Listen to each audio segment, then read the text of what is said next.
Jumat 20 September mendatang ya, yang hanya tersisa beberapa hari saja. Kalau sekarang adalah hari Rabu, Kamis, Jumat, Sabtu. Artinya 3 hari atau 2 hari ini kita akan memiliki waktu untuk bisa menyaksikan acara closing ceremony dari PON 21 yang digelar di Aceh Sumut. Tapi ironisnya sampai sekitar akhir pekan lalu, Stadion Utama Sumut yang menjadi tempat pelaksanaan, tempat perhelatan dari opening atau juga closing ceremony dan juga upacara penutupan, ini kemudian kondisinya, keadaannya masih jauh dari kata layak. Nanti kita mungkin bisa tampilkan juga bagaimana jalanan di sekitar ataupun juga akses untuk menuju Stadion Utama Sumut ini masih banyak sekali genangan, lumpur, dan pembangunan memang belum usai. Bukan hanya itu, tadi kami sudah sajikan catatan-catatan apa yang terjadi yang begitu ironis di gelaran PON 21 Aceh Sumut.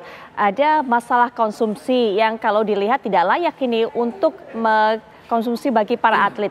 Kemudian juga ada beberapa venue yang kehujanan sehingga kemudian ambrol dan bahkan juga menunda pelaksanaan pertandingan di beberapa cabang olahraga. Nanti kita akan bahas bersama dengan para narasumber. Kita sudah bersama dengan wartawan senior atau wartawan olahraga senior yang juga kemarin sempat menghabiskan waktu di sana memantau ada kegiatan apa saja di ajang PON dan juga bagaimana masalah venue, masalah pelaksanaan yang ada di Pekan Olahraga Nasional ini. Ada Bung M. Nigara. Assalamualaikum warahmatullahi wabarakatuh. Waalaikumsalam, Putri. Bung Nigara. Malam, Putri. Biasa kita pagi ya? Biasa kita pagi, sekarang kita Bung Nigara malam hari. Ya. Cukup lama di sana, 6 hari? Ya, 6 hari. Baik, memantau berbagai pertandingan? Hanya kebetulan menembak saya belum sempat, karena waktu itu Pak Sadek Al-Gadri, ya, Pan Wasra Dekone ngajakin ke situ, cuma waktunya selisihan gitu. Tapi saya datang ke basket, panahan, ke judo, ke anggar gitu. Semua nggak ada masalah sebetulnya yang di Aceh itu ya. Kecuali yang menembak ya. Menembak kebetulan saya nggak hadir ke situ. Jadi saya nggak bisa juga mengatakan bahwa itu siap atau tidak siap karena saya nggak ada di tempat.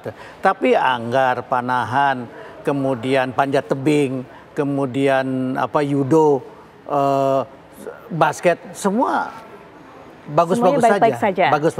Nah, memang khusus judo itu dia ada di Sakuala, Universitas Sakuala. Jadi saya kira melibatkan Universitas Sakuala ini penting ya. Kenapa? Maksud saya bukan cuma Sakuala, harusnya itu juga di Universitas Negeri Medan, Unimed ya. Kan tanahnya luas. Kalau dibangun fasilitas di situ, mungkin itu akan berguna bagi para mahasiswa kelak. Sehingga kita juga nggak akan sulit, pasca PON akan diapain tuh nggak sulit gitu. Karena itu akan jadi fasilitas kampus. Ini kan penting gitu. Ke depan saya kira ini harus dipikirkan. Jangan sampai lagi terjadi yang begini-begini. Baik, soal pembangunan venue nanti kita berikan kesempatan sendiri untuk para narasumber untuk memberikan sorotannya, pandangannya. Kita juga sudah terhubung dengan narasumber berikutnya, Ketua Panwasrah dari PON 21, yaitu Pak Suwarno. Sudah hadir juga bersama kita secara daring. Assalamualaikum warahmatullahi wabarakatuh. Selamat malam Pak Suwarno.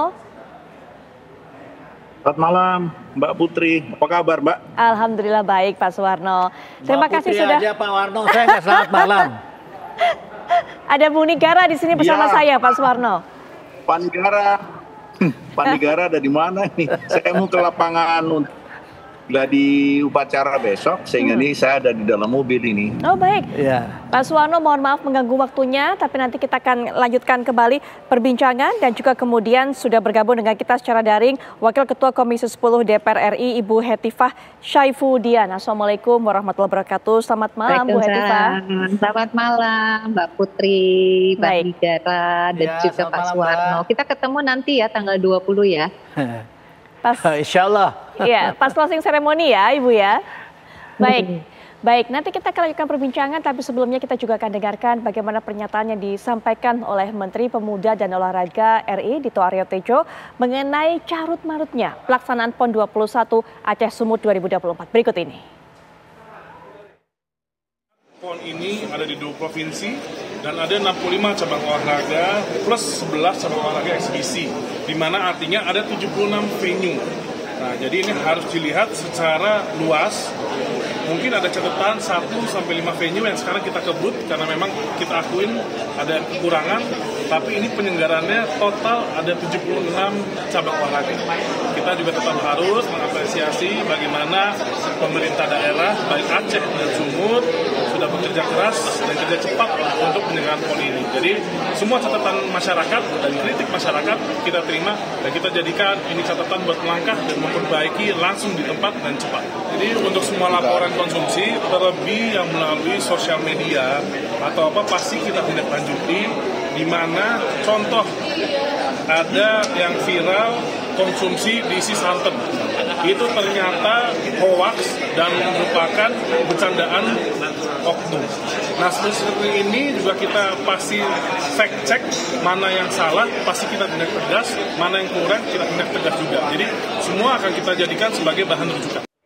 Baik, dari pernyataan Menpora Dito Aryo Tejo, mungkin yang terakhir bisa kita berikan kesempatan kepada Pak Suwarno untuk meluruskan terlebih dahulu yang mana kemudian yang hoax ini, Pak Suwarno. Karena beberapa atlet kemudian juga mengunggah makanan yang diterima, ini kalau dinilai tidak cukup layak, apalagi kemudian ketika kita semua tahu budget untuk satu nasi kotak itu sekitar Rp50.000 dan dinilai apa yang disajikan, menunya, kemudian juga makanan dan sebagainya, itu kurang dari budget yang seharusnya diterima oleh para atlet. Pak Suwarno.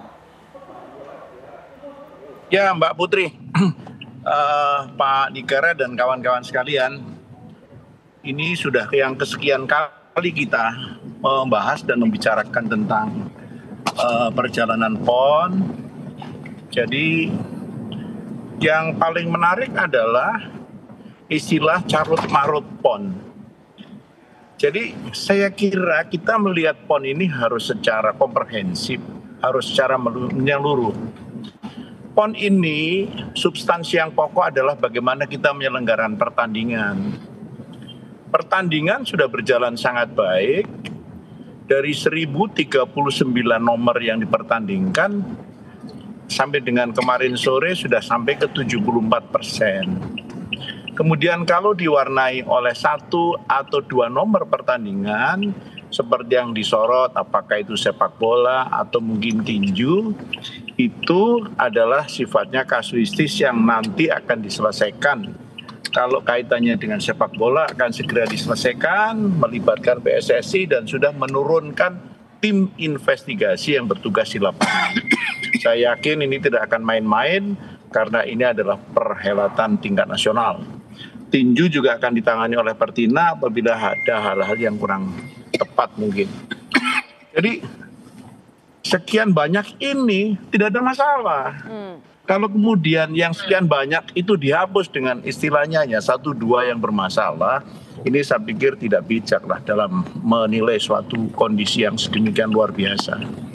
Kaitannya dengan venue, juga ada tanggapan venue tidak siap dan lain sebagainya. Venue itu semuanya bisa digunakan pada saat pelaksanaan PON. Kalau kita berbicara kemudian ada yang bocor, ayo kita lihat begini. Di Aceh, waktu saya baru kembali dua hari ini dari Aceh ke Medan. Aceh sempat mengalami beberapa angin kencang. Yang lalu di venue Dayung, itu Dayung tidak bisa start karena pada saat mau start Dayungnya itu berubah arah, geser. Kita tunda, dikerjakan besok pagi, ternyata bisa. Para layang juga ada pada saat nomor cross country, itu ada 2 atlet sempat ke bawah terbang jauh, tidak sesuai dengan arah, dan mendarat di dekat Bandara Iskandar Muda. Itu masih bisa diulang lagi karena masih banyak waktu. Dan mereka masing-masing yang berkaitan dengan alam, pertandingan di luar dan lain sebagainya mempunyai cadangan waktu. Para motor, terbang layang dan lain sebagainya, itu juga sempat keganggu adanya angin kencang. Kemudian sepatu roda yang di PD keganggu angin kencang. Kemudian kaitannya dengan yang di Medan itu ski air sempat keganggu. Yang kaitannya dengan angin dan bocor itu di Medan juga ada angin hujan sedemikian lebat dalam waktu yang lama. Ada talang bangunan yang bocor di bowling. Tapi itu bukan berarti kemudian akan merusak satu sistem pertandingan, semuanya tidak, bisa segera diatasi. Menembak ini juga begitu, terjadi angin kencang, bocor, hujan keras, kemudian diatasi. Ini kan hanya yang di menembak jarak 10 meter. Sedangkan yang jarak 25 tetap menembak, yang soft gun tetap menembak. Baik. Yang hari ini semuanya sudah bisa berjalan dengan baik. Jadi kalau umpamanya kemudian dari 1, 2 yang akibat karena faktor alam dianggap kita venue-nya tidak siap, saya kira tidak fair lah. Baik, baik, Pak Kemudian Suwarno. kaitannya dengan faktor makan dan lain sebagainya, gini ceritanya. Oke. Makan untuk atlet yang ada di Medan atau di Sumatera Utara itu pada umumnya atlet dan official kan tinggal di hotel. Jadi mereka semuanya ada full board, semuanya dilayani oleh hotel baik makan siang maupun makan sorenya. Yang sekarang sedang kadang-kadang muncul ke permukaan, yang tadi Pak Menteri sudah sampaikan, itu adalah para petugas lapangan, dalam hal ini termasuk kaitannya dengan panitia pertandingan. Panitia pertandingan kalau yang di Medan ditangani oleh sekitar Medan. Baik. Bagi yang di provinsi di kabupaten kota yang lain itu ditangani oleh masing-masing kabupaten kota. Dari waktu ke waktu kita selalu mengadakan CDM meeting untuk menyampaikan beberapa keluhan, beberapa permasalahan untuk ditindaklanjuti oleh tuan rumah, dalam hal ini PP PON. Yang di Aceh juga seperti itu. Cuma bedanya kalau di Aceh itu tidak melalui full board hotel karena hotel di Aceh terbatas. Baik. Tapi permasalahan kaitannya dengan makan dan lain sebagainya tetap ditangani dan dari waktu-waktu itu bisa dilakukan perbaikan. Baik. Saya kira itu yang prinsip Mbak untuk pelaksanaan PON ini. Baik. Sore ini kami akan mengikuti tadi untuk persiapan upacara penutupan, sehingga kami mohon maaf ini tidak bisa berhenti karena kami akan ngejar waktu untuk supaya nanti pelaksanaan gladi bisa kami saksikan dari mulai awal. Gitu. Baik. Mbak Putri, terima kasih. Iya, Pak Suwarno, sepertinya waktunya terbatas, tapi mungkin ini terakhir saja Pak. Pak Suwarno memang betul tadi mengatakan ada beberapa pertandingan yang harus tertunda, digeser waktunya karena memang faktor alam. Kita tidak bisa memungkiri itu. Kemudian juga tadi masalah venue ada yang bocor dan sebagainya karena faktor alam. Tapi bagaimana Pak dengan venue yang memang belum selesai pertandingan? Saya katakan mungkin bisa berikan contoh di Stadion Utama Sumut yang harusnya bisa siap untuk bisa digunakan sebagai closing ceremony atau venue closing seremoni pada lusa, Jumat lusa. Kemudian juga Pak, salah satunya adalah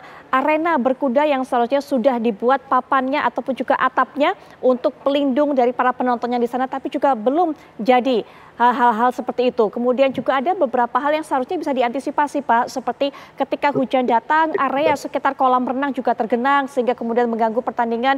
Demikian pula di bagian dari tempat kamar mandi dari arena berkuda. Hal seperti itu Pak, bagaimana kemudian Pak? Ya, jadi berkuda sampai sekarang sudah selesai semua. Yang ada di Aceh itu di Takengon. Itu pelaksanaan pertandingan kuda hanya 2 hari. Venue-nya disiapkan oleh Kementerian PUPR. Jadi tidak ada masalah sama sekali. Kalau kaitannya berkuda yang ada di Sumatera Utara, itu menggunakan venue di mana itu sudah biasa digunakan sebagai stable kuda. Kalau mungkin ada kurang atapnya dan lain sebagainya, pertandingan kuda itu begini Mbak. Ada nomor equestrian, tunggang serasi. Itu tempatnya yang saya lihat itu tertutup atasnya. Yang sampingnya adalah untuk jumping. Jumping itu terbuka. Jadi sebelahnya tertutup, sebelahnya terbuka yang tersedia.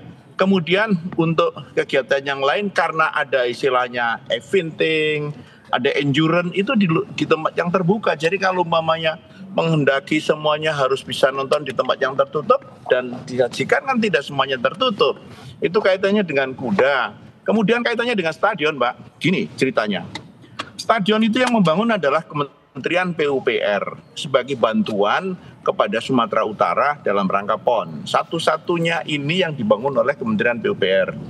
Bersamaan dengan PUPR membangun stadion, untuk lingkungan itu juga dibangun Stadion Madya. Stadion yang GOR untuk martial art, GOR untuk volley indoor. Ini di tempat yang sama dengan yang stadion, sehingga terjadilah ramai sekali dalam proses kegiatan pembangunan yang masing-masing kepingin selesai pada waktunya. Nah ini sampai dengan saat ini kami akan gladi nih, akses jalan untuk menuju ke sana sudah ada, lapangan sudah digelar juga sudah ini, dan mereka yang melakukan latihan atau gladi yang dilakukan secara parsial sudah berjalan dari mulai kemarin. Malam ini akan secara lengkap dilakukan gladi. Jadi saya kira tidak ada hal-hal yang perlu dikhawatirkan dan venue itu bukan untuk pertandingan kali PON ini, tapi hanya digunakan untuk upacara penutupan. Saya yakin tidak ada kendala kecuali kalau hujan. Baik. Saya kira itu Mbak ya yang prinsip. Oke, Jadi mungkin kalau menganggap bahwa itu belum semuanya baik, kiri kanannya memang semuanya masih belum, tapi jalan akses menuju dan tempat untuk pelaksanaan upacara sudah siap. Baik. Gitu Mbak. Pak Suwarno, terima kasih sudah meluangkan waktunya. Di tengah-tengah kesibukannya, sepertinya Pak Suwarno juga tidak bisa bergabung lebih lama lagi karena harus menuju tempat gladi bersih untuk pelaksanaan closing ceremony yang akan berlangsung Jumat malam. Sekali lagi terima kasih waktunya Pak Suwarno. Nanti kita akan lanjutkan kembali perbincangan bersama Bung Nigara, kemudian juga Ibu Hetifah. Apakah memang dari beberapa hal yang tadi dikatakan oleh Pak Suwarno, kasuistis ini kemudian kita bisa menutup mata dan juga ya menepikan begitu saja dan tetap menganggap PON 21 ini berlangsung secara sukses di Aceh dan juga di Sumut. Nanti kita akan bahas tentunya setelah jeda berikut ini, kami segera kembali.